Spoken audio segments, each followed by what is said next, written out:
young boy in Sacramento, California, with a third grade teacher who spoke Spanish and a fifth grade teacher who was Cherokee, and my elementary school principal was Japanese, et cetera, et cetera. I lived in a very, very diverse world.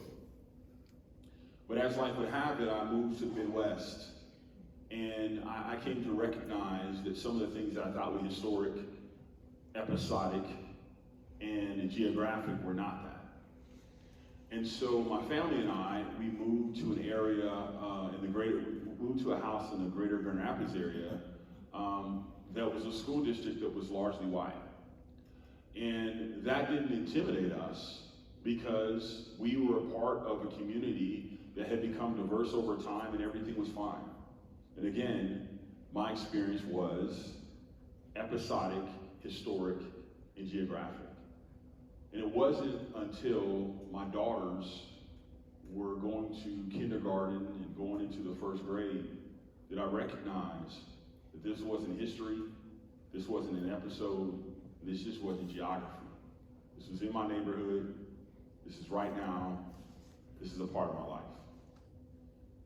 And so I got into this work because I was a father that wanted to help. You know, there's a lot of people that talk about problems, but there's not enough people that are trying to solve the problems that they're talking about. And I didn't want to be one of those people. So I wanted to avail myself to try to help. Our principal, the teachers, the administration, et cetera, et cetera. And so I got into this work as a diversity inclusion professional, not really to start any of that, but it was really to advocate for my daughters. And so when I look at all of you, and I had these amazing conversations with this team that's represented here, I don't think about it just as a person who's speaking from the platform about the work. I'm thinking about it as a father trying to protect my little brown daughters and trying my best to help. So that the reason why I'm here is because my first clients have my last name, and I love very much. So one of the things I want to make sure that I communicate tonight is that I'm a dad, first and foremost, and I'm a girl dad. No sons, all daughters, so that means that I've been thrust into an estrogen-filled universe with varying levels of success. Thanks, Julian.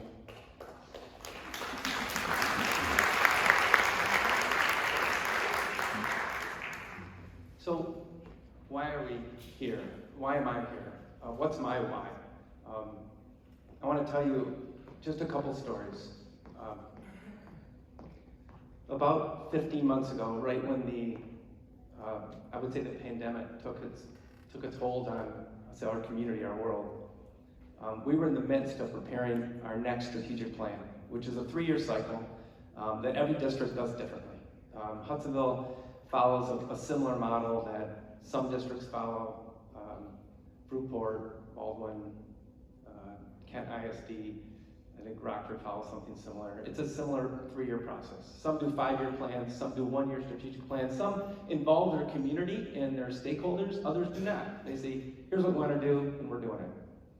Well, we firmly believe in getting feedback from our constituents. So about 15 months ago, actually it was about 18 months ago, we started focus groups that several of you in this audience, I know by looking around, were involved in those focus groups. So we had roughly 100 people that were involved. We sat down, we talked about what do you like about Hudsonville, and what do you think we need to talk about further? And we just kind of talked for an hour and a half and just threw out some ideas. That starts to focus our areas on what kind of questions do we want to ask our entire population. So we conduct a survey that we administer, and that survey encompasses a lot of those ideas. And in full transparency, in our focus groups, the conversation regarding diversity, equity, inclusion, belonging was not I would say a hot topic. It didn't come up as we need to focus on this, we need to do this. There were some conversations about does the teaching staff represent the community population? What are your efforts to ensure that we have a well-rounded teaching staff? Traditionally, you would see, and I'll give a pretty good stereotype as an education for 29 years. In the elementary system, you see predominantly more female teachers than male teachers. And in the secondary level, it starts to shift a little bit. And that's, I don't know why.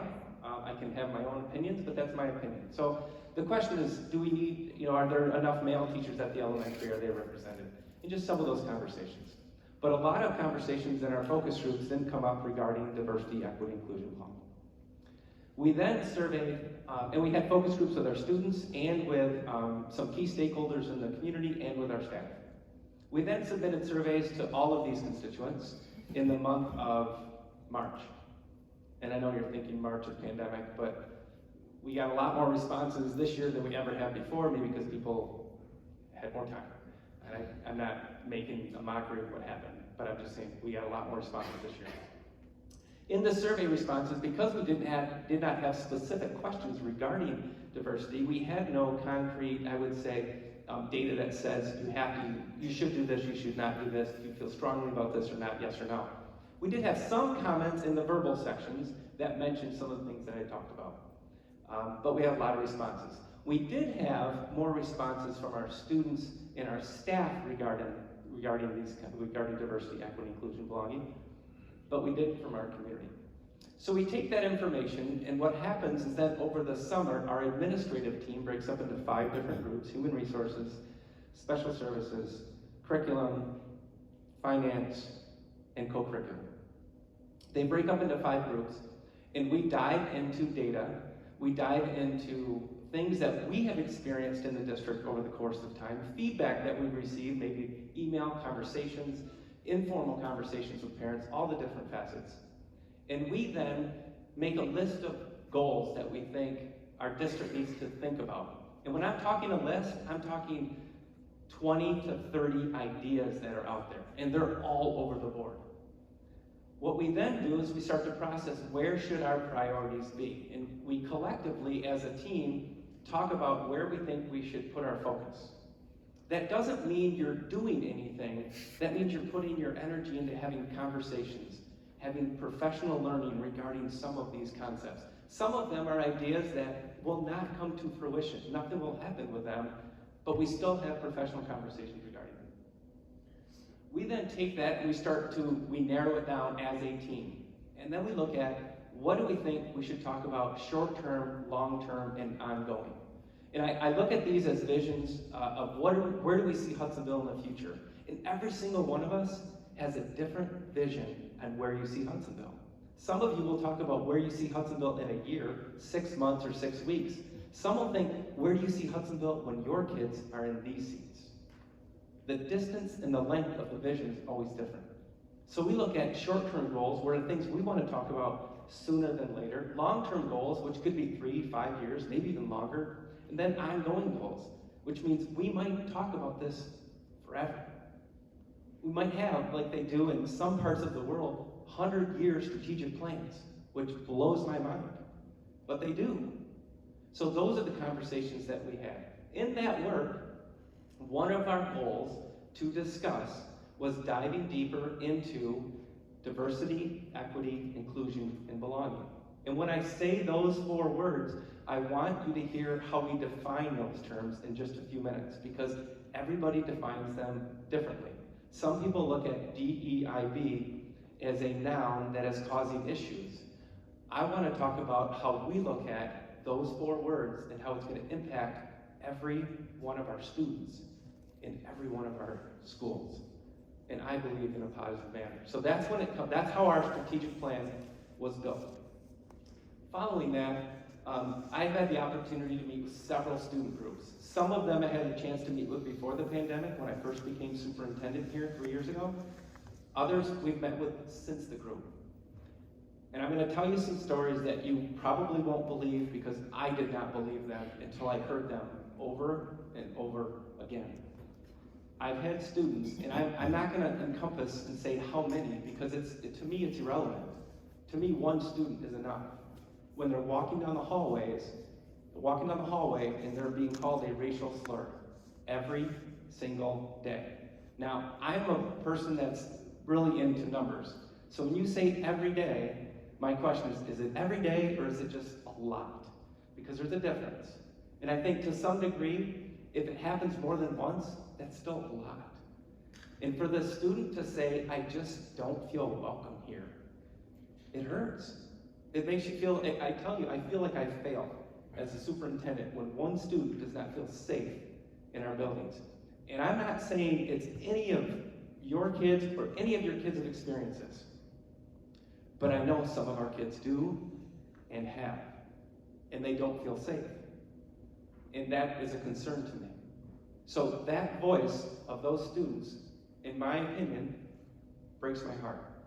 Because I go home at night and thinking, if one kid does not feel like they can walk out of here and say, I had a great experience in Hudsonville, and I'm proud to have gone there.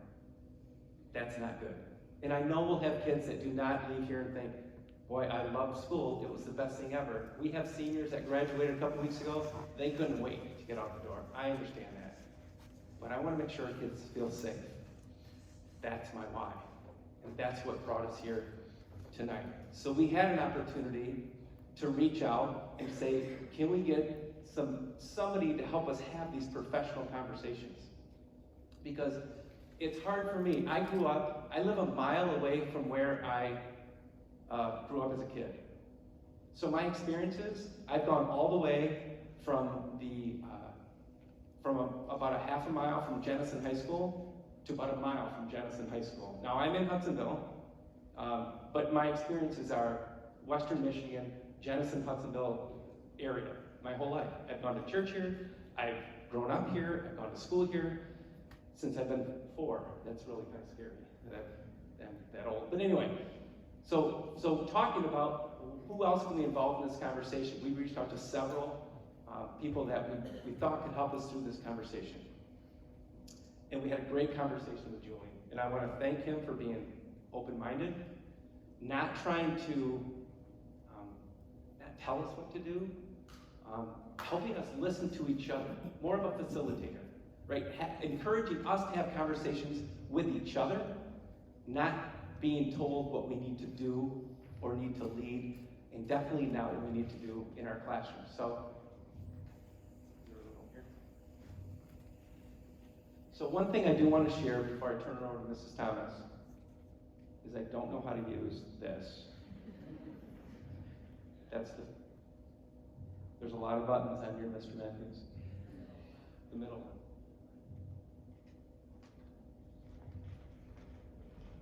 Nice. Hit the. All right, that's good enough. I can see it. All right. Are you driving now? Thanks. Sounds good. Thank you, Mr. Matthews. So let's give it up for Mr. Matthews, our Director of Transportation. Nothing better than your Director of Transportation run your slideshow in the auditorium. So thank you very much, Rob. So I want to share just really couple. You're going to see this slide again. I want to reiterate what this is not. We are not here to talk about instituting anything into our classrooms. We are not. I've heard this, and I got to be honest with you. I did a lot of research on the critical race theory. We are not instituting the critical race theory into our classrooms, and I'm not saying that laughing. We are not here to shame our students for being who they are and what they represent. So please understand there is no curriculum associated with our professional learning that we're doing in and around our buildings.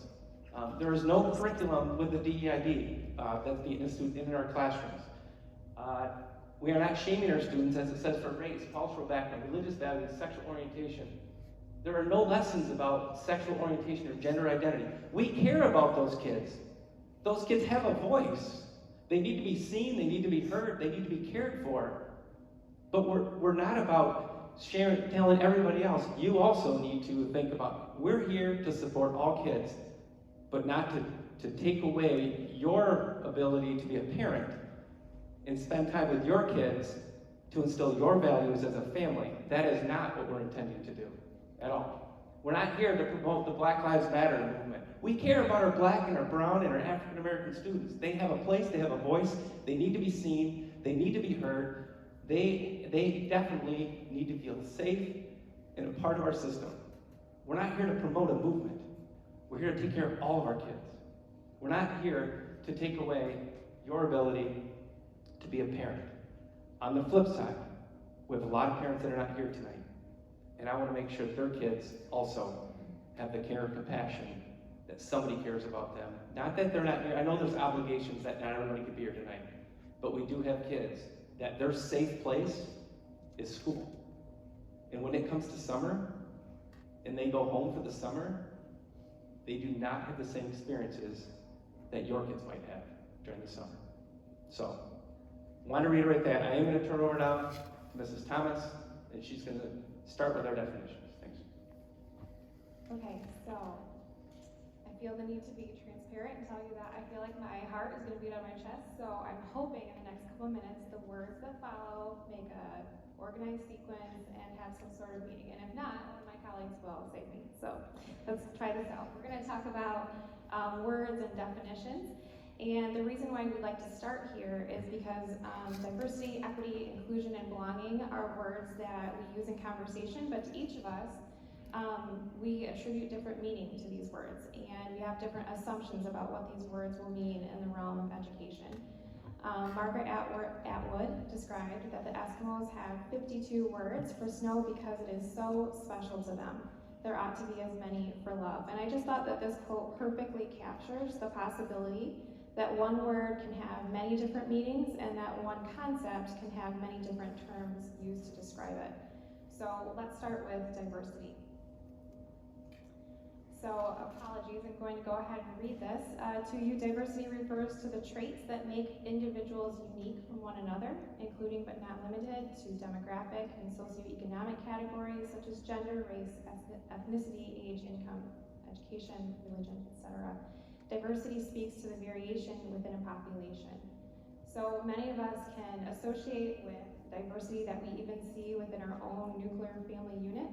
We have similarities that bind us together, and that might look like the traditions that we share, the values that we hold, the pastimes that we love together, and that those similarities give us a sense of belonging.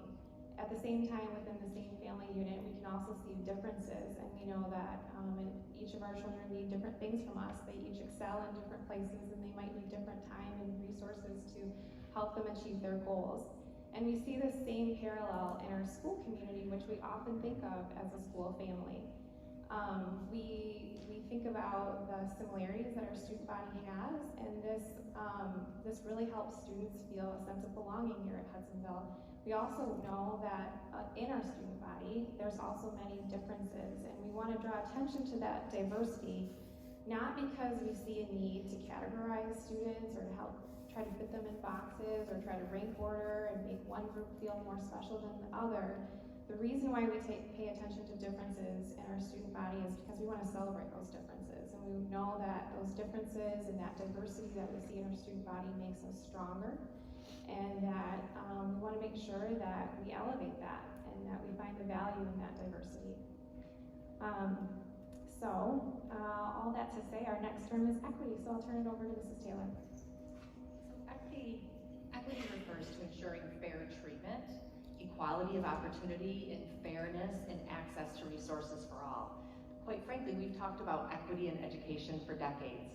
We work really hard in education to ensure that resources at one elementary school in one particular grade level are the same at all elementary schools so that we ensure equity for students and access to resources. Equity also looks like proportionate representation. An example might be male and female sports opportunities. We want to make sure that we don't have more opportunities for boys than girls or vice versa. Additionally, we have about 11% of our students who identify with races or ethnicities other than white here in Hudsonville. And for these students of historically underrepresented populations, we want to make sure that we see them proportionately represented in things like advanced coursework and student recognition events. At this time, I'll turn it over to Julian for a couple more definitions. Okay, I'm going to talk about inclusion and belonging. Inclusion refers to the act of including multiple persons, perspectives, roles, etc. in a conversation, place, or decision-making process. Belonging refers to a sense of feeling acceptance within a group or a setting. I said that I was a girl dad moments ago, and my oldest daughter is 23. She graduated from George Washington University a couple of years ago. I have a 21-year-old that just graduated from Howard University. I have a senior who's going to, she's graduated from high school, and she's going to Columbia of Chicago. And then I have a 7-year-old. Surprise! And one of the things that they've done is they've included dad in their world. And I think a real important part of inclusiveness is recognizing the barriers that block us from creating a space of belonging for everyone. So I want to share a quick story about that. I talked about my dad's family. My grandmother growing up, she's not with us now, but she never graduated from high school. Her parents were sharecroppers, and she had no degrees or anything, but she was the most amazing and wise person that I've ever met. And so my grandmother and my grandfather were amazing people, and because my parents worked, we would go to my grandmother's house after school. And so I went to this elementary school called Nicholas Elementary, and it was about maybe 15 minutes walk or less from school to my grandparents' house. And so I can remember one day when I was in, I think the first grade or so, and I was carrying a Charlie Brown like lunch pail. And so, big ups to all the Charlie Brown lovers in the house today. And so I was carrying my Charlie Brown lunchbox, and I don't know if you've ever been in a situation where you were going somewhere or something was happening where you felt someone before you saw the someone that you felt. And so as I was walking as this first grader, I felt something on my right side. So I turned and I looked. And on my right side, there was this really large, very tall boy next to me. And he had this really mean look on his face. And, he did not seem to have my best interest in mind. As I was having this internal conversation about the interests of this larger kid, I felt someone on my left side. And so I turned to my left side and I looked over, and on my left side there was a kid the same size as the kid on my right side. He looked the exact same. Now, in retrospect, I knew that they were identical twins. I know that they're identical twins, but as a kid, I didn't know what was going on. And so I'm looking at these boys that look the same, and they're looking at me in a mean way. And we don't have any pictures of them, but I don't know if you ever seen Lord of the Rings, like the orcs. They looked a little like that. These orc boys were like walking with me, right? And so I'm going to set this down. I'm actually going to show you how this one. And so I'm walking with the orc boys, right? And so I walk a little faster to get away from the orc boys. And as I walk faster, what do you think the orc boys did? They walk faster, right? So I walk a little faster still, and the orc boys go faster still. So this keeps going on for a little while. So the pretense goes out the window, and I just start running. So as I start running, the orc boys grab me, throw me down in the street, and start beating me up. And I start crying. Ah! So I want to pause the story. My grandmother used to take me, my sister, and my cousins. We would go on walks with my grandmother. And my grandmother sometimes would say, rather than getting in the car to go to the store, we're going to walk today.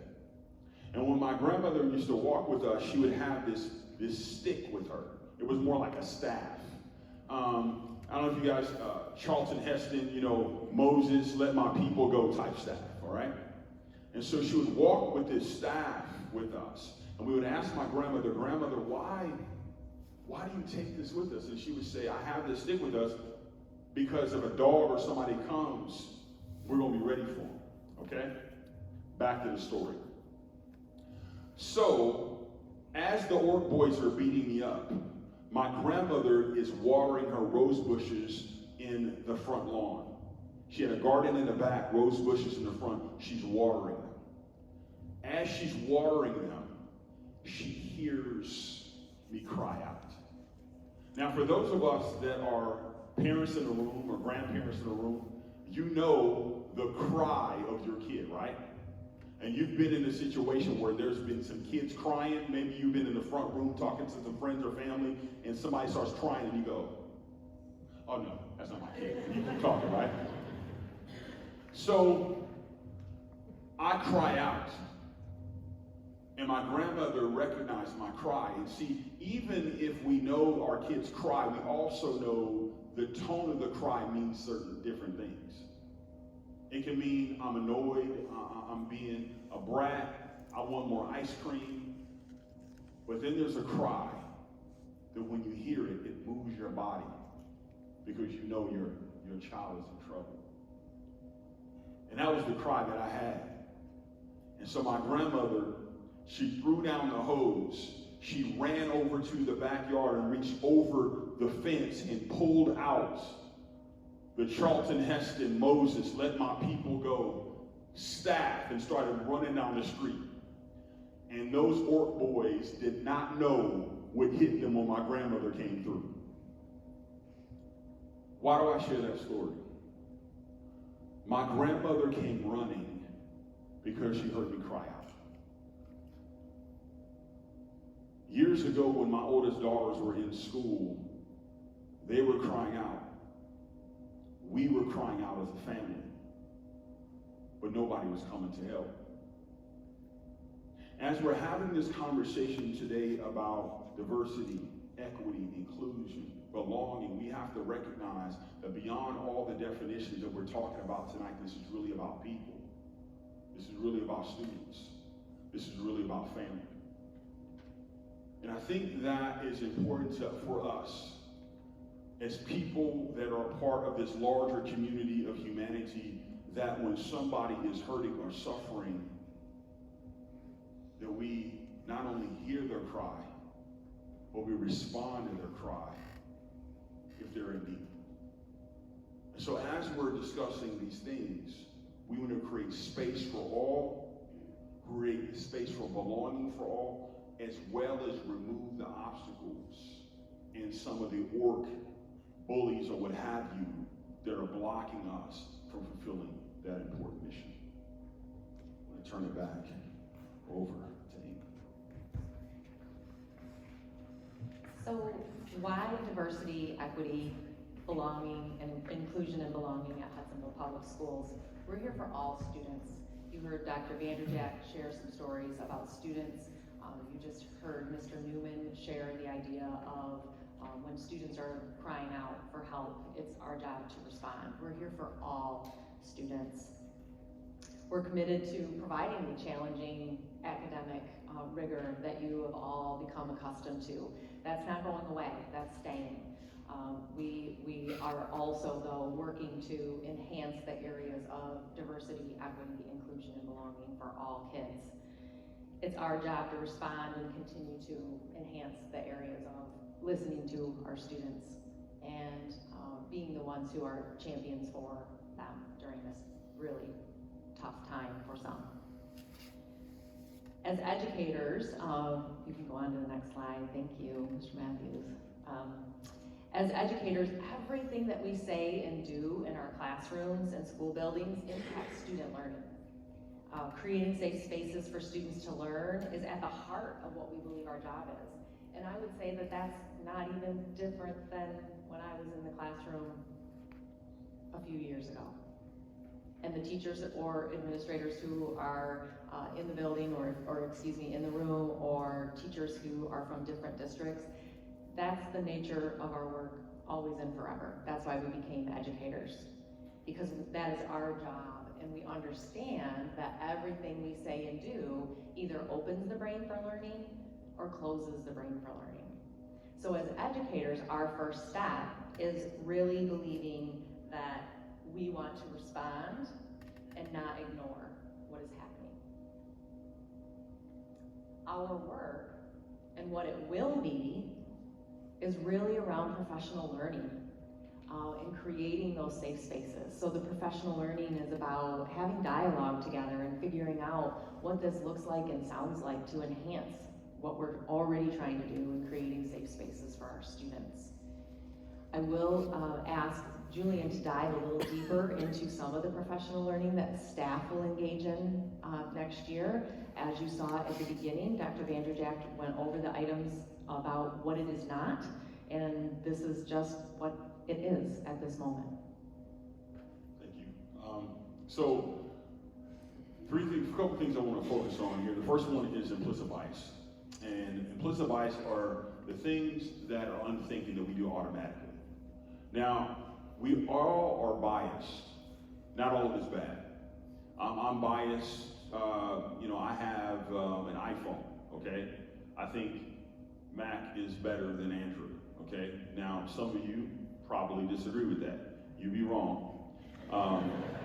But you have the right to your opinion and perspective.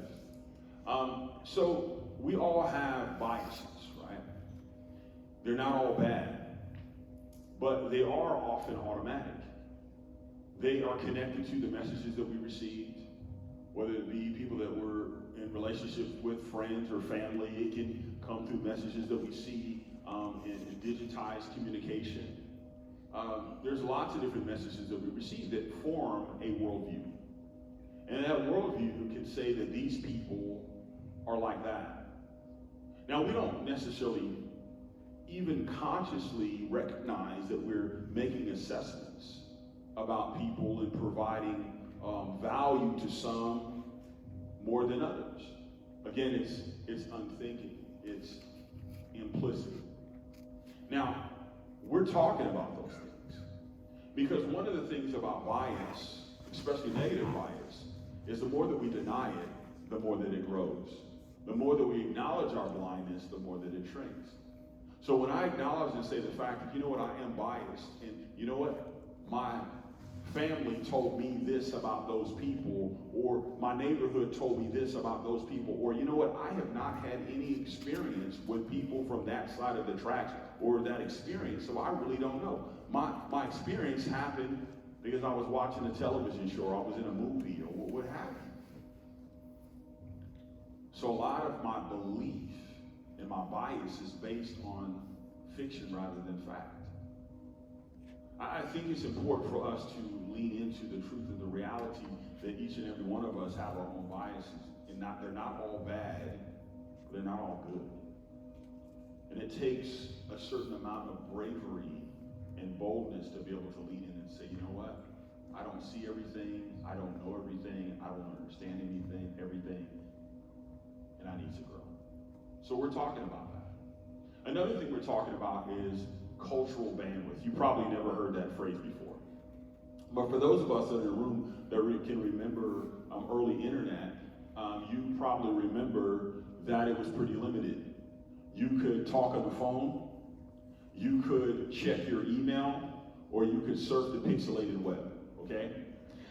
And I remember in my family, that caused issues. Because as a teenage boy, I might want to use the telephone, my dad wants to do the email, somebody else wants to do something else. And we had the modem that was really loud, and it was limiting.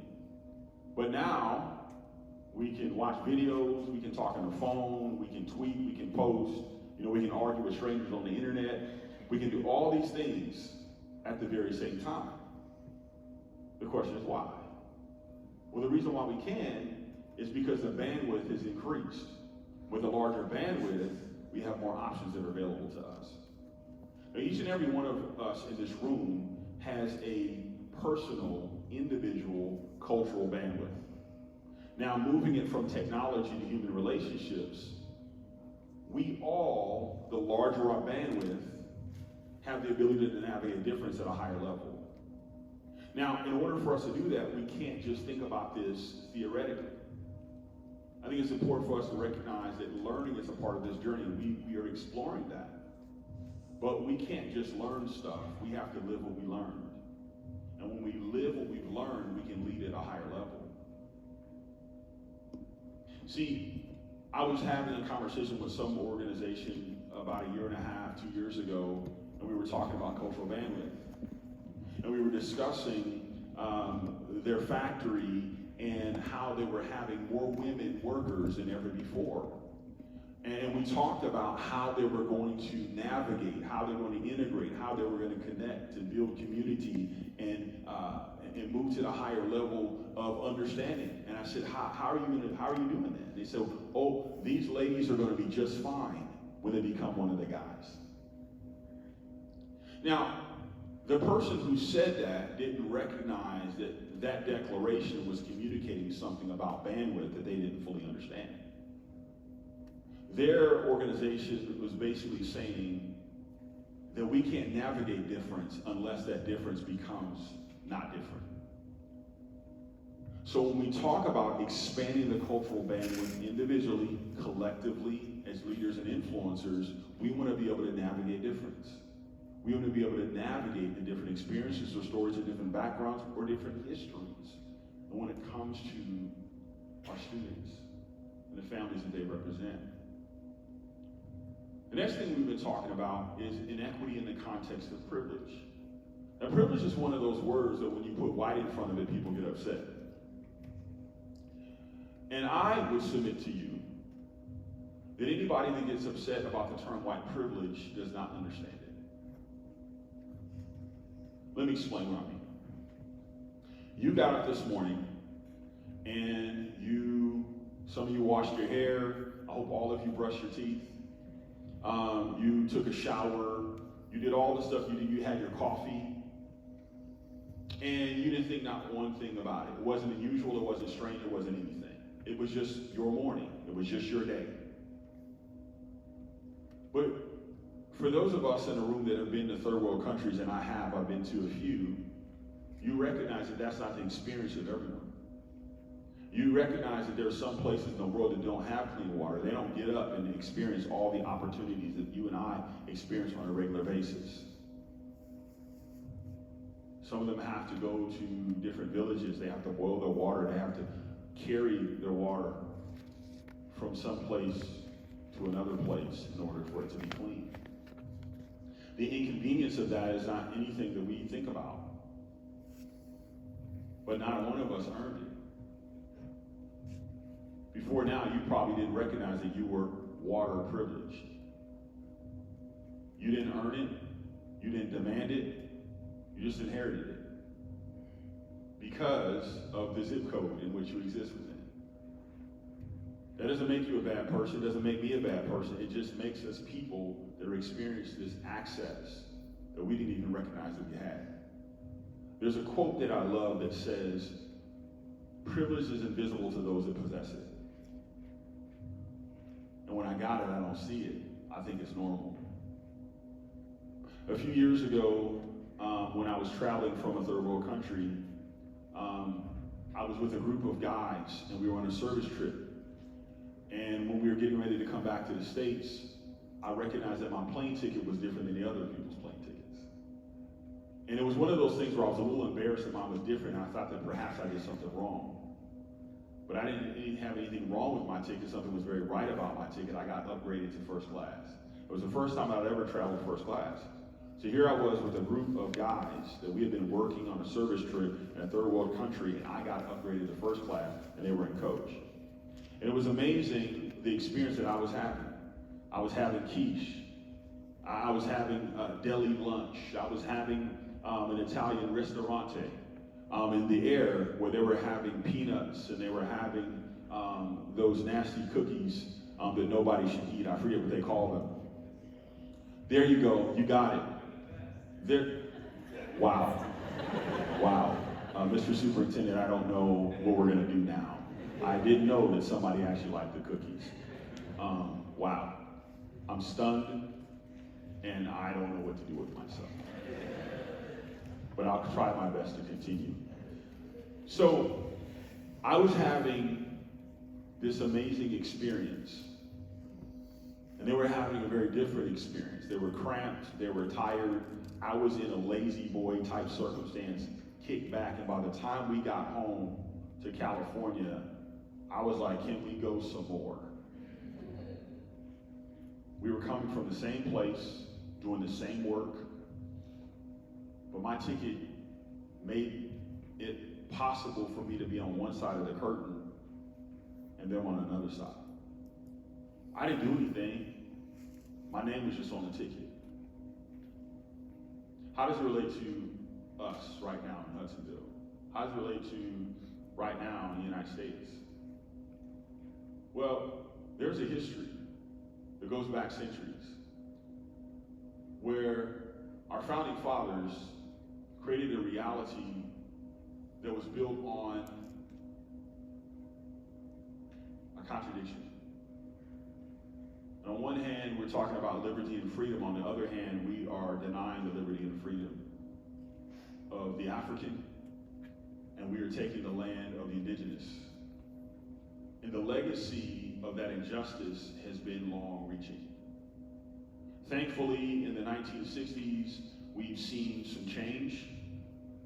Civil Rights Act, Voting Rights Act, the Civil Rights Movement as we commonly understand it from a historical standpoint.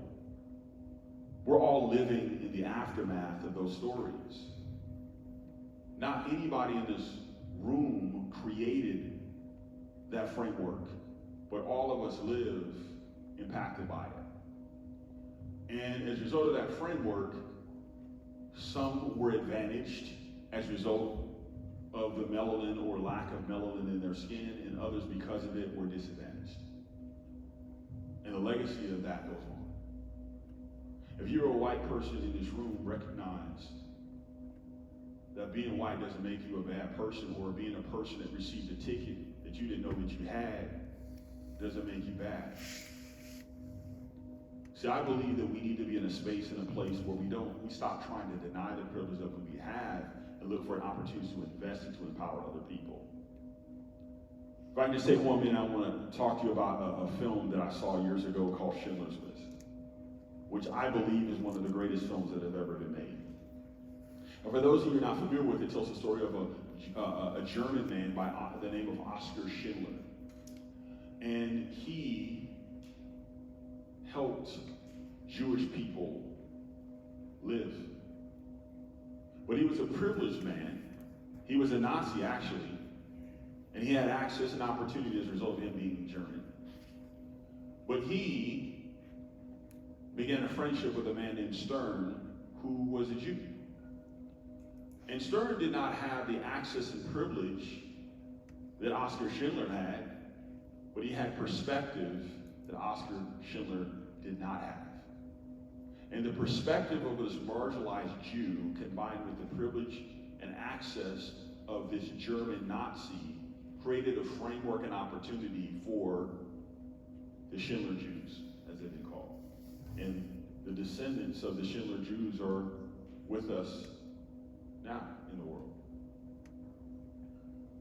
Hudsonville, according to the latest census, I think is 96% Caucasian, around there. And so what that means is, almost everywhere you go, whether you go to Starbucks, whether you go to Family Fair, or you go to the gas station, where you're going to go, you are in the numerical majority if you are a white person in Hudsonville. That doesn't make you bad. It just makes it what it is. And so we have to sit there and say, what does that mean? And what are we required to do to make sure that we're creating safe spaces for every student, every family?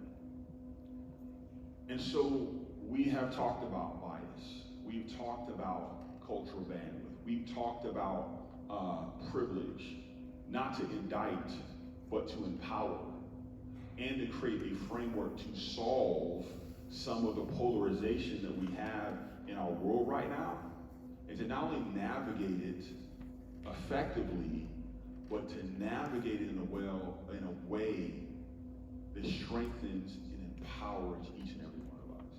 I think these are important conversations to have. I think they're a necessary conversation that we must have, not because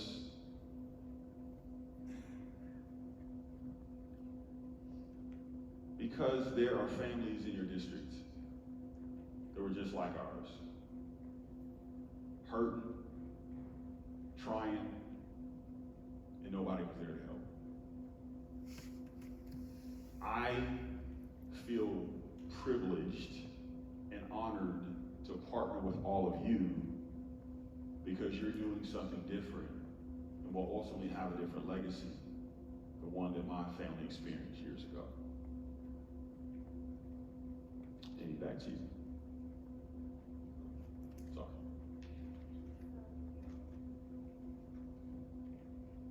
You will see a slide repeated. And the reason for that is we just want to provide clarity on a few things. And I know Dr. VanderJagt touched on a few of these things, but we felt that they were important to mention once more, just as I know some of your questions and concerns have centered around some of these things. So when we talk about our DEIB work and what's next, we are not talking about implementing a critical race theory curriculum, and we are not implementing a DEIB curriculum in terms of lessons and curriculum in the classroom. We are not talking about shaming any student for their race, cultural background, religious values, sexual orientation, etc. Our work is not lessons around sexual orientation or gender identity, and at the same time, we do believe that our students who identify as gay, lesbian, transgender, or any label under LGBTQ+ have value, that these students have value, and that they have a right to come to school each day and feel safe and learn in a safe and supportive environment. We will not be promoting the Black Lives Matter movement as a political agenda, and at the same time, we do believe that the lives of Black persons matter and have value, and that these students deserve from us our very best so that they can feel safe and supported when they come to school. And we do not intend to take anything away or replace from personal family beliefs and values, and we continue to look forward to partner with our community and stakeholders as we progress. Thank you. Thanks, Nancy. So I want to close with a couple stories. My son is a junior. Is that right? It's summer, so he's going into his junior year, so he's been saying he's a junior for a while now. And he's not here, so I can tell a story about him, about embarrassing him. So don't share this if you know him. When he was a kindergartner, he was in school half day, every other day. And there was a young man in the class that was physically disabled. And every time it rained, he could not go outside or if the weather was bad. And unbeknownst to me, every time that he could not go outside, one kid stayed inside and played with him. It was my son. And I didn't know this until parent-teacher conferences came up later. And you know how it is with parent-teacher conferences when they're in kindergarten. You're so invested in everything, and then by the time they're juniors in high school, you're like, good luck with them. They'll be fine. I didn't know this. The school didn't teach him that. He grew up with that. He grew up as part of what our family expected. Like all of you would expect your sons or daughters or grandkids or neighbors to do because of how Hudsonville takes care of each other. He grew up with that because that was an expectation of those around him. And I didn't tell him to do anything. His teacher didn't ask him to do anything. It didn't take some curriculum or some theory or something to be taught in the classroom. It happened at home. And that's why we're asking for your help, to continue to teach your kids to take care of themselves and those around them. I look at privilege a little bit differently, primarily because I'm a white male, and I can acknowledge that. I walked through Meyer. Can we talk about how long it's taken the Janice and Meyer to get redone, by the way? Anyway, I walked through Meyer, and there's an elderly person in a wheelchair, a motorized wheelchair, and they can't reach what they need to about 3 shelves up. I am 6 feet tall. I believe I'm getting shorter, but I'm still 6 feet tall. I can reach what they need. And I just reach, and I grab 2. 3 people walked past them and did nothing. I didn't have to. It's just what we do in our community. Am I height privileged? Yeah. I could reach what they needed, so why can't I help? I think we have students in our district that we probably don't see because we're not in the buildings, and some of your kids see and help out without you even knowing. But there are some kids that do not get somebody to help them out or to spend time with them.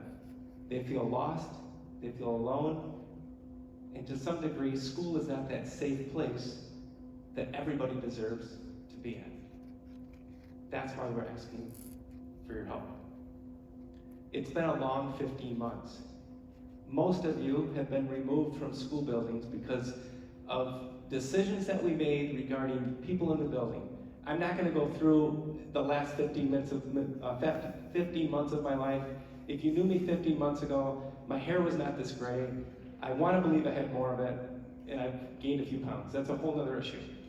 We made a lot of decisions. They were hard decisions. They were painful, and there's not many administrators from on stage to all those in the audience that have had good night's sleeps, and a lot of you haven't either. From work, family, we've all had challenges. Over that 15 months, you have not had the engagement with your son or daughter's school as you have in the past. That is over, in my opinion. It's time to get back to normal. I do not anticipate the school year starting the way it started last year. And I'm saying this even though we're waiting for more clarification. But as you know, it looks like we've made it through. There might be some challenges. We know that we're not done. We're going to have conversations and some hard ones. But I also know that we're going to welcome our kids back. We're still going to have conversations about washing hands. If you don't feel good, maybe you don't come to school today. But can we see your whole face? Can mom or dad volunteer or be a watchdog or read to the class or spend time on the playground or have these, I know elementary principals love these parties that they have. That was kind of a joke. I thought it was funny. So, I mean, we're getting back to normal. And we have some challenges with some of with our student population to make sure we take care of all of them. I look at this as a hurricane. It's been a rough hurricane. We saw an Iowa storm, and if you know anything about hurricanes, some of the most damage can be the wraparound winds at the end. These are our wraparound winds. Making sure that every kid comes back to school and is taken care of, is seen, is heard. And I think as a community, we can do that. If you know anything about what's going on here, there's a lot of construction going on. And a lot of times we walk through construction. I know Mr. Beal's here. There's a lot of construction. The choir room right outside this wall is almost done. Well, it'll be done by Christmas. The connection between these two buildings will be done about I'd say a year and a half from now, maybe a year from Christmas.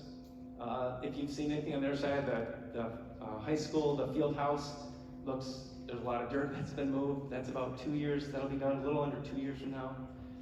There's a lot of people laying bricks here. And a couple weeks ago, I walked over here and I asked the guy, "What do you do?" He said, I lay brick. I put bricks down. Okay. I didn't know much about what he does. I asked another guy, "What do you do?" He said, "I'm building walls." And then I asked another guy, "What do you do?" In a different conversation, he said, "I'm building a safe environment for your kids to learn and grow." And all three of those guys have the same job. That's what we're trying to do. We're trying to build an environment for our kids to feel safe and to learn. And we need your help. I want to thank those of you on stage. It is not easy for us to get up here and to have this conversation, not knowing what it'll look like. So I thank you for your attention tonight. A lot of active listening. I'm sure you have more questions. There'll be opportunities for those as we work together through this journey. I can assure you, your kids are not going to come back to school in the fall and be indoctrinated on a curriculum that is changing in their classrooms. We are here to make sure every kid is welcome and safe in Hudsonville. I ask you to process what you've heard tonight and just to think on what you can do also to help us through this journey as we take care of our kids. and I appreciate you doing it. Thank you. Have a good night.